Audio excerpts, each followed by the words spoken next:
Kia ora, no mai, welcome to The Elephant. I'm Miriama Kamo. And I'm Mark Kreisel. There's an elephant in the room and we need to talk about it. Data doesn't lie. I think people feel broken.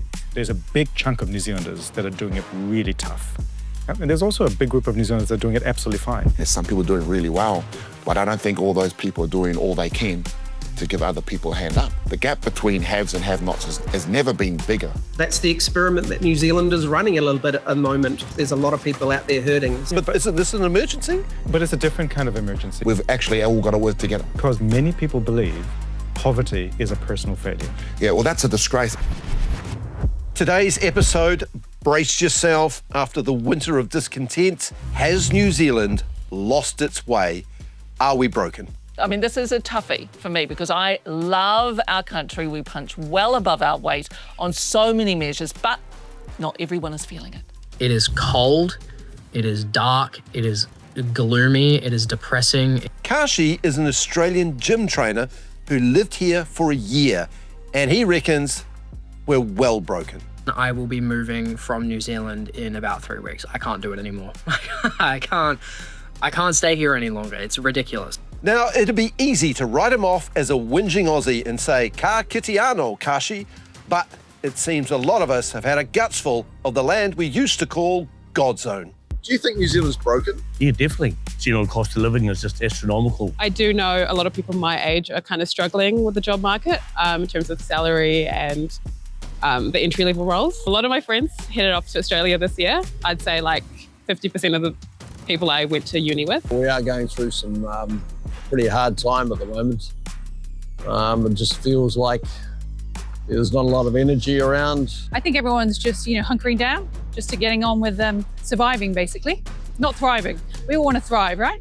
Ipsos, a global research company, ran a poll last year that showed 60% of New Zealanders believe the country is in decline and that society is broken. If anything, it feels like it's only got worse since then. Yeah, well, feels or facts.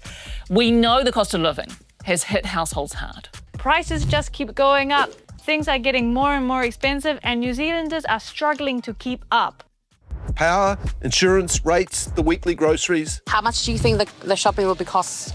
3.7. Yes, and of course we can't forget the price of butter. You guys produce so much dairy. Why is your butter so fucking expensive? If you're talking expensive, what about the price of our houses? Oh my gosh, yes, that is right. Prices may have dropped since the post-COVID boom, but Massey University research shows New Zealand still has one of the least affordable housing markets in the world. A typical home costs up to 9 times what the average household earns in a year. And the reason that there's a housing crisis is because everyone's down here and no one's making enough money to afford the ones that are up here, right? So some of those shut out of the housing market, living on the street is becoming the only option. Rotorua's city streets are littered with people and their possessions. Adding to the misery is businesses shutting down and the growing line of people out of work looking for jobs. Unemployment's reached a 5-year high of 5.2%. ASB senior economist Mark Smith expects the unemployment rate to reach even higher through the rest of this year. And if all this is sounding a bit grim, here's another Aussie, ANZ's chief economist Richard Yetzinger, who reckons it's not as bad as we think. There's a bit of excessive pessimism is the idea that this will persist indefinitely, and I don't think that's right. Let's not forget, New Zealand, one of the wealthiest economies on earth, unemployment's still pretty low. It has a government sector which is in a global perspective very, very strong financial shape. So let's take a quick pause and remember what a beautiful, peaceful part of the world we're lucky enough to live in. We don't know how lucky we are, mate. We don't know how lucky we are. Yeah. I mean, I'm like a one-woman tourist bureau for Aotearoa any time I travel. I really am. And I'm not alone in my love for our country. I think it can be a one-woman and one-man band. And I'm happy to join you, Miriama. I'm positive. I don't think it's broken. No, it's certainly got a limp. But it's not broken. I think when the economy changes at a level where people at home can feel it, it's going to happen pretty quick. And I think it's going to coincide with what I like to call summer.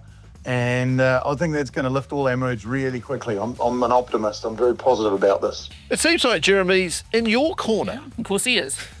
All rooting for your mission to tell the world about New Zealand. And fair enough, we've still got free healthcare, free education, a fair minimum wage. You can protest, you can vote. We're one of the most peaceful nations on earth. And for 21-year-old Marwa Ali, a former refugee from Afghanistan, Aotearoa means something powerful. It means hope. And for me, New Zealand is the land of opportunities, and I can do anything that I want. So I can say that regardless of your background and where you come from, it is the place where you can achieve your dreams and achieve your goals and do whatever you want. So why are so many New Zealanders voting with their feet?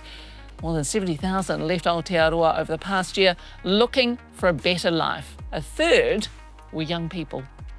The exodus of New Zealand citizens leaving the country hits the highest level in 13 years. Many of those are our best and brightest, like Professor Michael Bunce, formerly the Chief Science Advisor to the Department of Conservation and the Environmental Protection Agency. Yeah, so earlier this year, he and his whānau left for a new job in Perth, Western Australia, and he joins us now. Michael, lovely to see you. Tell us why you left. My chief scientist role at Department of Conservation was made redundant, so sort of forced into it really by not having a job, as well as, I guess, challenges to the science sector more generally in Aotearoa. Was that a hard thing to do, Michael? Incredibly hard. There was no intention to leave, but it comes down to having a job and a family to look after, and it's the science sector. I guess there's some money being pulled out of it, and it's a tough place to be doing science at the moment. So that sort of prompted our move back across the Tasman to Australia. So we have a problem in our country, as you know, with the brain drain. Did you feel guilty at all that you were contributing to that? I guess, yeah, I still call New Zealand home, right? Support the All Blacks and everything to do with it. And I still got I can't stop reading the news over there. Did I feel guilty for leaving? I think I feel a little bit guilty, but you need to produce some oxygen in the room to be able to breathe. And the science sector in New Zealand is at this point in time, unfortunately, not a place where you can spread your wings and grow. And that's kind of, as a scientist, what you're looking to continually do. Does New Zealand feel broken to you? I think parts of it, from the lens that I look through, feel broken, in that there are some sort of, I guess, decisions that have been made that are more on the political end, rolling back anti-smoking legislation, coal mines, new oil and gas explorations, pausing fresh water reforms.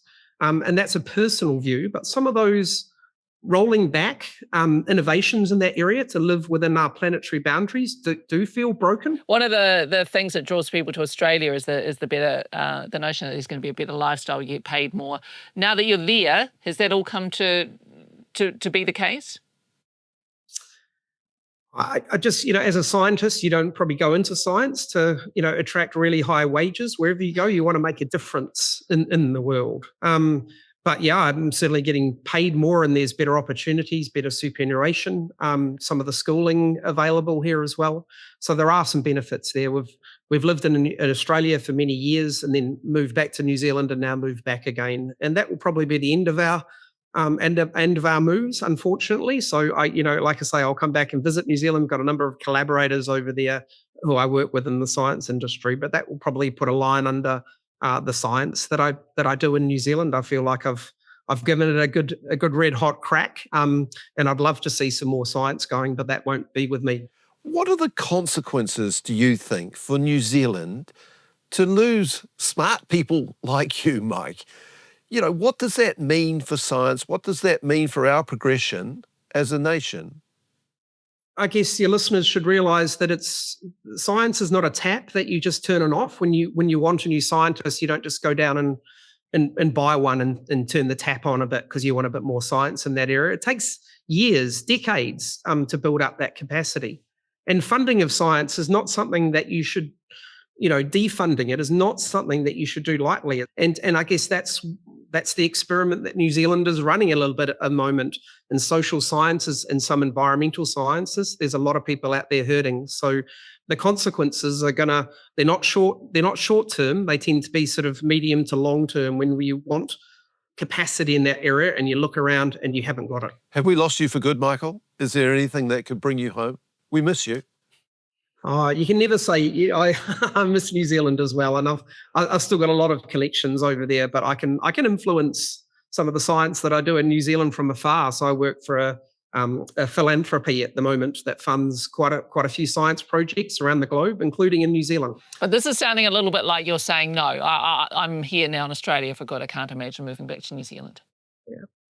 Oh, I think it's true to say that I feel a little bit chewed up and spat out by the New Zealand science system. I worked at the Environmental Protection Authority, and then I worked in New Zealand's COVID response for 3 years, doing science advice around wastewater, around contact tracing, genomics, PCR testing, and then worked at Department of Conservation as their chief science advisor. I think the direction is wrong, and you can't sort of, I guess, stay on that bus when you know it's heading in the wrong direction at the moment. So it was a matter of choice to leave New Zealand to make a difference on this side of the Tasman and globally. Michael, thank you so much for your time. We really appreciate it. And hopefully we will see you back home again one day. Certainly on holiday. Maybe not for science, but you never know. You never know. We'll take it. Thanks, Michael. So has New Zealand lost its way? Are we in trouble? Is it time to rethink what Aotearoa stands for and how we see ourselves? Joining us now in the studio is economist Shamabeel Yaqub. Welcome, Shamabeel. Dave Latali, community leader and 2022 New Zealander Local Hero of the Year. Yes. Great. And from Wellington is Jackie Maguire, registered clinical psychologist. Lovely to have you all here on The Elephant. Thank you so much for coming in. Jackie, we'll start with you. If New Zealand sat across from you in therapy, what would your diagnosis be at the moment? That it's hard.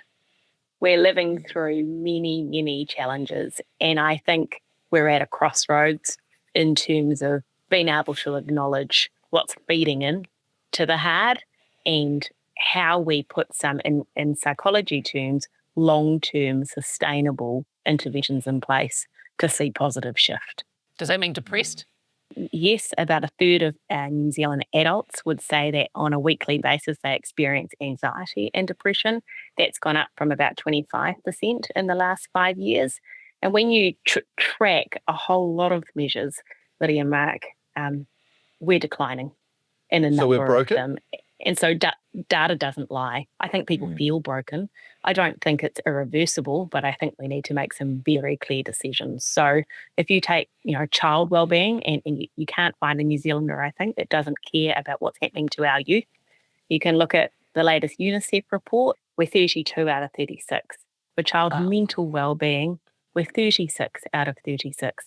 And our extraordinarily shameful youth suicide rates contribute very heavily to that, as well as factors like high bullying rates in schools.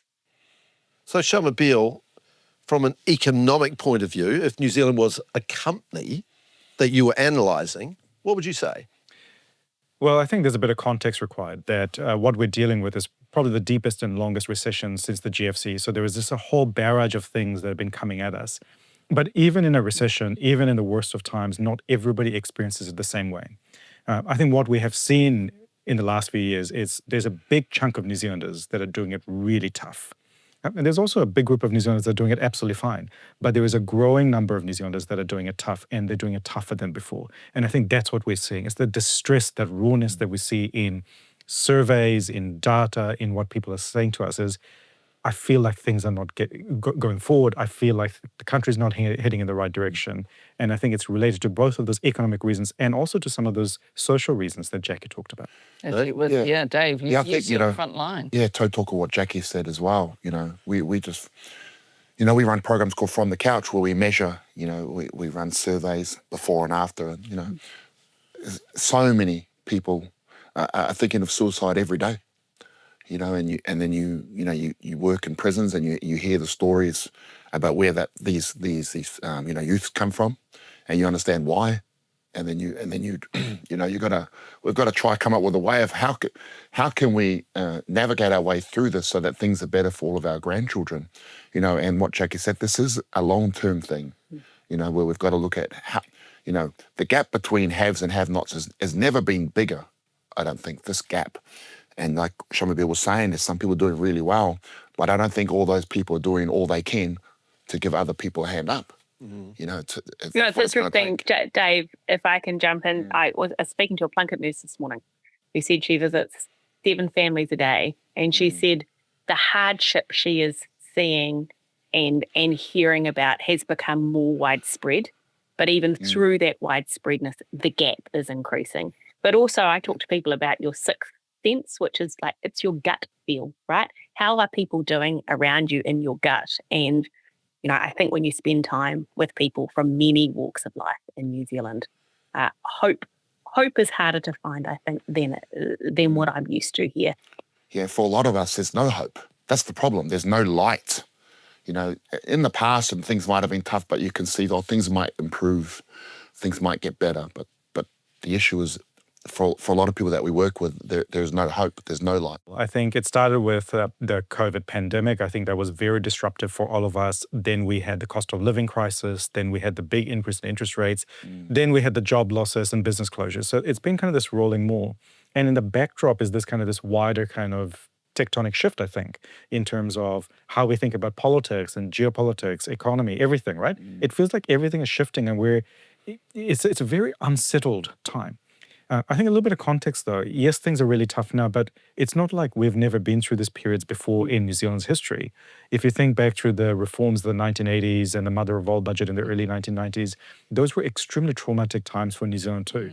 And where we are now is starting to mirror more of that than the global financial crisis, which was more like a V-shaped thing. It was like we fell really sharply and we bounced back out.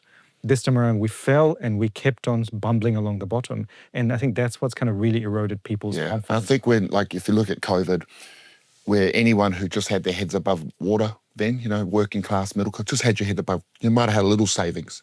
After COVID, you're drowning. Yeah. Then the floods happen, the cost of living. Cost of living for a lot of people has always been the case. But it's just made everything worse, and it's just harder to get out of it. So you've got kids having to sleep under laundry because there's no blankets. You've got kids with no beds. And then you think, so if I'm helping a grandmother or a parent and they've got nothing, no food, no money, they can't get anything from WINZ, they're behind in rent. What is that mother going to do if they've got? We take this for granted. Not everybody has good friends and family that can help them out. So what if you don't? And you're looking at your children and they're starving. What are you going to do? Jackie? But also from a crisis perspective. So you look at COVID, you look at Cyclone Gabrielle. Actually, in the heart of crises, human beings come together. It's called the honeymoon phase. You actually see mental health improve in the very early days of a crisis because humans want to come together and support each other. We're now experiencing, I think, a very long tail of multiple crises. And so I think people grow weary and tired, and that contributes now to, I think, what we're feeling in the statistics we're seeing. But also, I think, Jackie, you're right. I think we did see a lot of the optimism that came through on the back of crisis. But New Zealand's also really good at the short-term response to a crisis. But we're really bad at the long-term stuff. And I would say it's not all news. Let's not say the government's really good at short-term because it's community groups that are really ones are on the ground in the COVID and the floods. First on the scene was volunteers. Absolutely. But the community we are very good. But the problem, I think, You're is right. that It's that community response. We're great in an emergency, as you say, not great at planning for them. Yeah, but isn't this an emergency? But it's a different kind of emergency. That slow burn emergency is so much harder. When you've got less social cohesion, it's much harder to go, well, I'm going to do something for that other person without a benefit to me.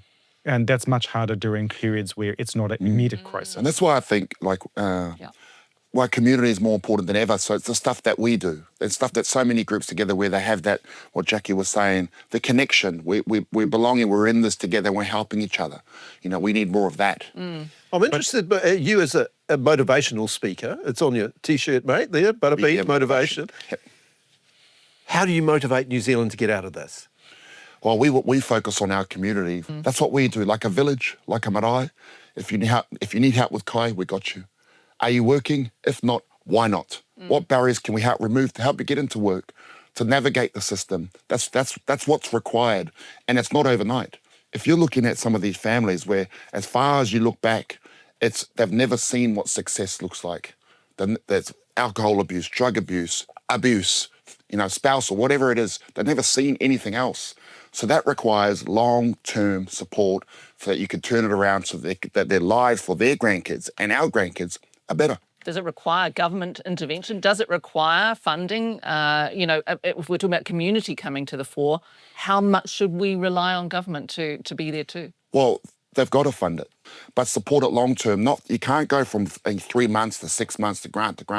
Then when the governments come in, that they axe everything the last government done. It needs to be like all these political parties that get together. I don't understand why it's so left We need or right. bipartisan. Bipartisan. Why can't we get together and say, look, long-term solutions? We can't say left or right, far left, far right. Why can't we be in the middle? Because encourage success, celebrate success, but don't forget to help the less fortunate. Why is that such a hard model, bro? Because many people believe poverty is a personal failure. Yeah, well, that's a disgrace. Anyone who believes choice implies that everyone starts at the same point. I don't think this, Dave. Just like I'm about to lift this. No. That's why every speech.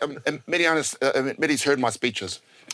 Every speech I deliver, because I'm normally speaking to corporates who don't understand what's going on down here, choice implies equal starting points, and it's just not equal. And we need to make I absolutely people agree. understand this. And I think therein lies the challenge with government, with the idea that we're going to be cohesive in the way that we do it. When we have become so fragmented and so distanced from these experiences, we don't even know what it looks like. I think there's a lot of judgment. I mean, I've seen people say, "Oh, people who get the benefit, they're getting more than enough." You try living on that money. Yes, Jackie, exactly. you think bipartisanship is the way forward? I think we need agreement long-term about the factors that will lift the well-being of this country. And so you don't improve mental health within a $1.9 billion mental health budget by just putting, for example, more health practitioners in GPs. Solutions like that are useful, but they're also responsive to when people are struggling. What feeds in to positive mental well-being? It is reducing poverty. People having roofs over their head and stability. You live in fight or flight if you don't have base levels of security. Just to push back on that, I don't think politics exists in a vacuum. Yeah. I think politics reflects the division and fragmentation in our society. I don't think we should let ourselves off the hook. I don't think what we're seeing in politics is somehow removed from how many New Zealanders feel. And I think we have to be able to hold up the mirror and say, part of the reason why we accept poverty, why we accept not pursuing policies that we know will work, all the things that Jackie said, we've known about this stuff for donkeys. This is not new stuff. So do we rely on government for funding or not? Well, you can't. You can't when society is fragmented, when you know that politics is fragmented and it's ideological. It is not going to somehow overnight become consensus building. So the question becomes, in spite of government, what can we do? Because I think we will have to find solutions in the community. Yes, we should look for money and support when we can, but I think we have to build something. Community business, government working together for the common good. All three of those things. The problem is community groups like us can't do it. We're running on oily rag. So it's any government, not just anyone, they rely on the hearts and the good nature of people like us. Yeah, but what if love runs what if out? we stop? But love runs out, right? Yeah. I mean, it's not. Well, we have to put food on the kids on our tables. Yeah. And Charleville, I'm no economist, but my research says that we spend pretty similar to the average level of OECD spending on health, for example. But where's that spending going? So, the thinking may be out there. Are we just not a wealthy enough country to fund? But actually, are we not directing in the right place? I think we need to look at countries that are doing it better, like Nordic countries, and go, how do they split their funding? How do they draw on local communities that understand the needs of their people and fund those initiatives? But Jackie, I think the thing with the Nordic country comparisons is I love those because we have champagne taste on beer budgets, right? We want to have Nordic style levels of democracy, of services, but pay taxes like America. Yeah, they've got. You can't have both. I agree. If you look at, they spent just on diabetes, right? It's like 2 point something billion a year. only 46 million spent on any prevention programs. Yeah. And it's like Public that health across the aspect. board. Yes. It's like that across the But board. that was to Jackie's point, and that's what Jackie's saying, is that if you look at countries that are getting success out of their health spending, they're not just doing the ambulance at the bottom of the cliff, they're doing the public health. These are not unknown things. I meet so many bureaucrats from health, and they say, we're looking at a model of care, we're trying to get these. I said, the model, you've got the model out there, look at it. You know, but they keep trying to reinvent things. All you've got to do is invest in what's working. But nobody likes devolution because it means giving away power. And I think therein lies the problem. Fundamentally, it's an issue of power, sorry. Yeah, no, but one of the things that really worries me is that we're losing so many people, young people, scientists, you know, some of our smartest people. How do we create a country that they want to stay in? You have to deal with those underlying issues of giving people hope and opportunities. And those things are not easy to do. So if you look at us compared to Australia, our kind of average standard of living has been diverging for 40 years. So this is not like a short-term thing, it's been a long-term thing. And so there are no easy solutions here. I think everybody wants that one sparkly idea that's just going to solve it all.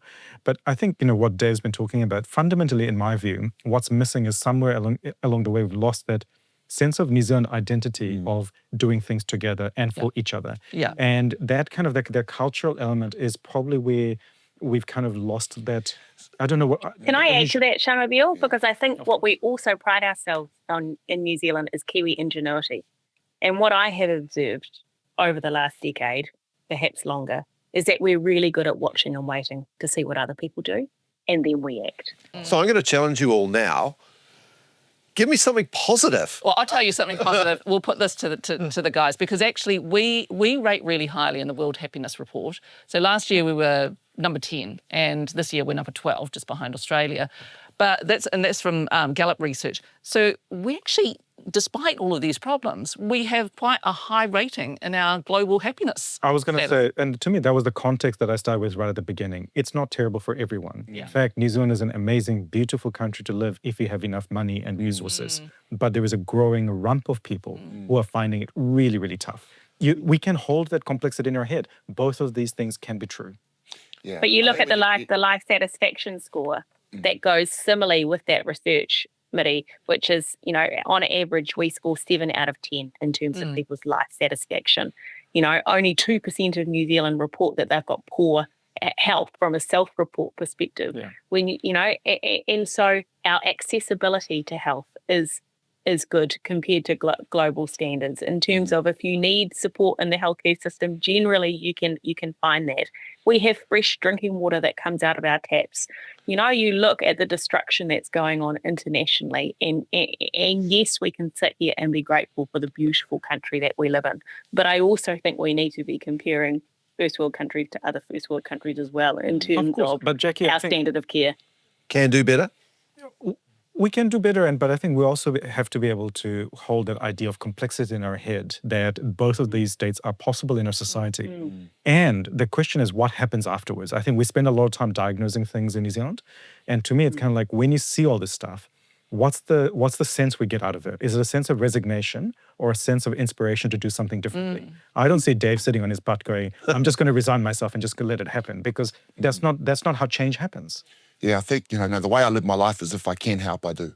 If we can help, we should. You know, I think we need to adopt that. And when you travel around the world and you see what else is going on, and you see, you know, like going to Egypt, and you see the poverty there, you understand how blessed we are here, but it doesn't make it easier for the mum who can't be there. If you worked with an individual or a business or a team in terms of supporting flourishing, which is positive mental health, the first question you generally ask is, what do you value and what is your purpose? And if we ask that of New Zealand, what are our values as a country? And of course, there will be individual variants, but I think you can find themes around we are good people that care about each other, that are creators, you know, and like, let's take those values and then go, well, how do we turn those into actions? And that may sound ideological, but I think if we can look together and go, what do we really stand for as a country? And therefore, how do we act on that Yeah. But can I just pick up on that? Because what I found in the social cohesion survey was over 80% of New Zealanders believe in the New Zealand way of life. They have a lot of pride in New Zealand. But only a quarter of us think things are getting better in a local community. There's this big disconnect between this big idea of New Zealand versus the lived experience in our own communities. There's a disconnection there.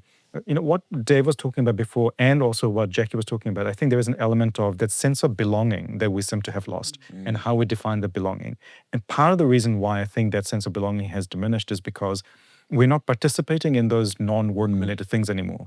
Church, sport, community events, those kinds of things. Participation has really fallen. And when participation falls, you can't see the importance. And you don't see the importance, so you don't participate. So that belonging falls. And we fall into a trap. And I think the reversal of that is participation to begin with. Yeah, well, we see it with our data. We had Massey University do an evaluation over 3 years with us. I used to hate data. I love it now. It's so important. But it showed, yes, everyone got healthier. Yes, we measured blood, all that stuff. But what they couldn't believe is the improvements in everyone's mental health. It was just next level. And it's a simple belonging to something. Connection. That's so important. And I think you might be about to raise this too, brother, around our immigrants. So Yes. in our migrant communities, and what we've found with Mawa in this episode is that often when people come to this country and become New Zealanders, they feel so happy here. They feel grateful for it. I've got a friend who's moved from the States who says he kisses the soil every day. Mawa is very, very happy with her. From Afghanistan, life, refugee, yeah.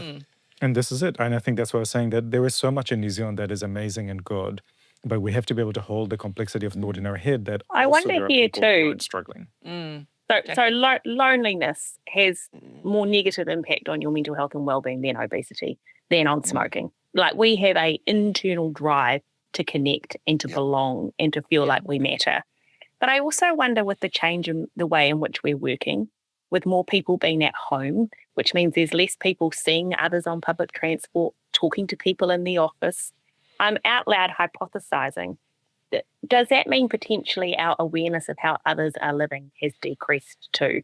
So if I'm a New Zealander that's doing okay and I'm not struggling, do I have the same level of interaction with people that are? Or am I seeing it in my day-to-day life?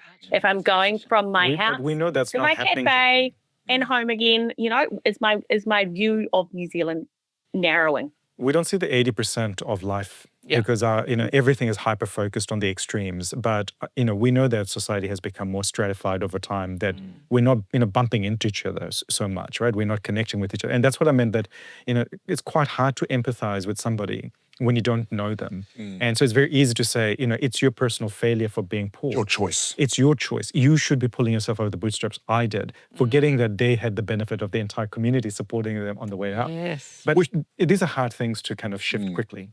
What's the final call here? I'll ask you all. Is New Zealand broken, or is it just in therapy at the moment, going through a bad patch? Dave? It depends who you ask. I think I'm for asking a you, lot of the people that we work with, they would say it's broken, but I don't think it's unfixable. I think we can fix it, and it is a beautiful place, and I am proud to live here. But we've actually all got to work together, to make this happen. And living by that simple mantra of just helping someone, if you can do it. I don't understand why that's such a hard, theory to wrap our hands around. It's awesome. Yeah. Shamabir? I'll give you a slightly non-economist answer. I think there are two things that are really important here. One, I think in a lot of the failures we're talking about is in fact a failure of culture in our society. I think there is something that's sick in the way that we are as a country at the moment. And I think it's entirely fixable. And that's fixable if we have one idea in our head rather than that quick fix idea, which is it's all about progress. We just want to make gradual progress. Every day we want to be just a little bit better. In New Zealand, we have this real thirst for a solution that's just going to fix everything in one go. There's no such thing. I just want us to be a country that just gets better and improves all the time. I think it's something that we can do. There is enough great people with enough great ideas who can make it happen. But we have to ask for just a little bit less and be a bit more patient. Jackie? I'm going to put it in psychology terms that I think as a country we're languishing, which is the bottom of the mental health scale, the opposite to flourishing. But I think we're at a point in time where, like all of us that can go up and down a flourishing to languishing, spectrum, we have an absolute ability to raise the well-being of this country and how people feel about their lives and our communities.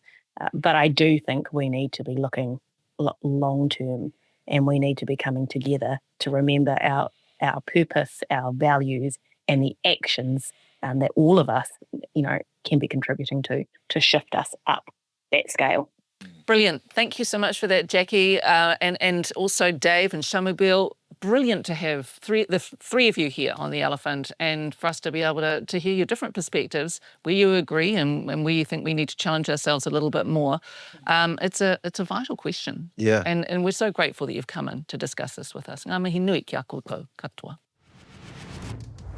Yao Whakaaro, what are your thoughts, brother? I think we're broken. I think we're in the ED on the waiting list. Yeah. Looking around, wondering where all the nurses have gone.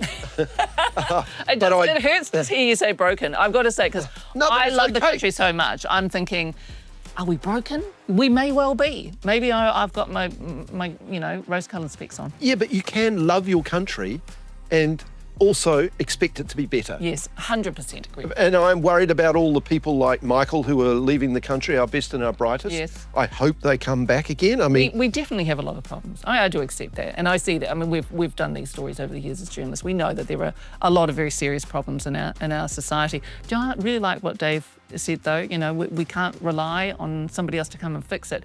We do need government to come to the party, for example, but we don't need just the government. We all have our role here. And we need to tell our stories, our positive stories more. Yeah. Because I think those are inspirational when you hear the things that Dave has done and all the charities and all the people working with communities out there. Those are the types of New Zealanders that we need to hear more from. Less of those social media stories and more of the real grassroots stories of what the amazing things that people are actually doing that don't get the light and acknowledgement that they should. Got to put our backs into it. That is The Elephant for this week. Remember, you can catch us on the New Zealand Herald homepage, YouTube, iHeart, and your favourite social media platforms. The Elephant in the Room. Time to talk. Until next time, ngā mihi nui e te whānau, mautoro.